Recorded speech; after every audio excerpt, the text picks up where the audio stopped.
எங்கம்மா போற? அங்க போணும் அங்கிள். ஓகே வா. ஏய் வாடி வாடி வாடி வாடி வாடி.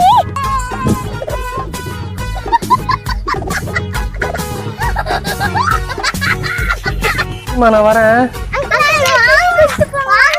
இல்லம்மா வேணாம்மா வேலை இருக்குமா. ஐயா வரமா. ஐயோ ஐயோ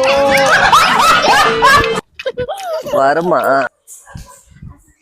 டீ போட்டு 10 நிமிஷம் ஆகும். அதனால துணி மட்டும் கொஞ்சம் காய போட்டுறீங்களா? அம்மா அம்மா என்ன அங்கிள்? துணியெல்லாம் காய வச்சிட்டோமா? அங்கிள் பால் பாக்கி டீ போட பால் பாக்கெட்ல போய் பால் பாக்கெட் பட்டு வாங்கிட்டு ஐயோ வந்தீங்க.